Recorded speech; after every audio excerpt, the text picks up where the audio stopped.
Olá a todos. Essa semana a gente vai falar um pequeno trecho da porção de Shoftim dentro do texto bíblico, que é o texto que regeu essa semana.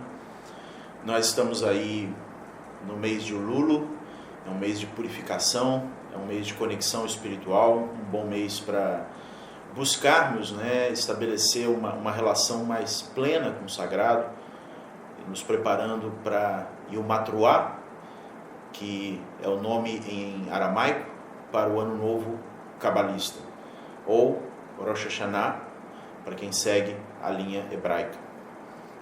E a porção de Shoftim, eu gostaria de chamar a atenção para uma parte bastante interessante desse texto.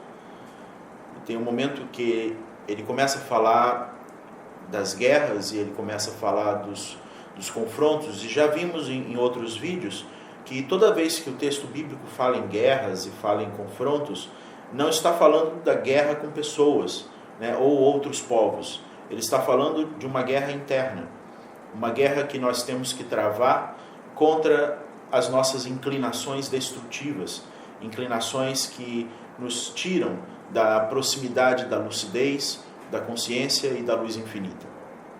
E há uma passagem muito curiosa, onde o texto fala da importância de respeitarmos as árvores e seus frutos. E os frutos que forem maduros e forem bons para serem consumidos, deveriam ser consumidos dessas árvores. Parece uma afirmação estranha no que diz respeito à descrição de um combate e de uma guerra. Mas para os cabalistas, toda vez que a palavra árvore aparece no texto, nós temos que atentar ao fato de que a palavra árvore, em aramaico, é a palavra ilana. Ilana é a junção de duas palavras, il com aná. Il quer dizer em direção a alguma coisa, e aná significa desejo. Então, a árvore é uma representação de um desejo manifesto, ou um desejo em crescimento, em expansão. Um desejo que projetamos para o alto. A árvore é o guardião do mundo superior, assim como as pedras são guardiães dos mundos inferiores. As árvores representam o desejo que lançamos em direção ao mundo espiritual. É uma simbologia para isso.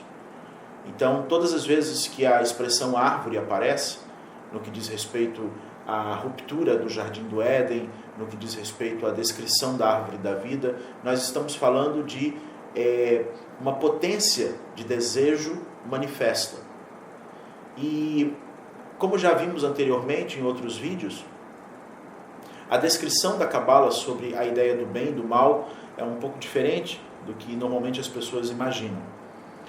Existem duas expressões que classificam esse antagonismo. É a expressão Cush e a expressão Lacush, onde Cush significa maduro e Lacush significa não maduro. Ora, nós, diante de uma árvore ou diante de um desejo que temos, nós temos que entender qual a porção, qual a parte desse desejo que já está madura, para você estender a mão e pegar. E qual a parte desse desejo que ainda não está madura e exige uma espera, exige um cuidado e uma cautela para que você possa consumir desse fruto, para que você possa consumir desse desejo no tempo correto, no tempo certo. Maduro e não maduro são as expressões que substituem a ideia de bem e de mal. Logo, a consciência que temos que ter é a consciência do tempo das coisas. A consciência que temos que ter é a consciência do tempo de maturação, o tempo de amadurecimento de todas as coisas na nossa vida. Saber se estamos no tempo certo ou se estamos antecipando. Uma vez que o ego, ele tem por característica o desejo de resultado a curto prazo, o desejo de resultado imediato. Saiba esperar o tempo de amadurecimento dos frutos e então você poderá se deleitar com eles. Haila, uma boa semana para vocês.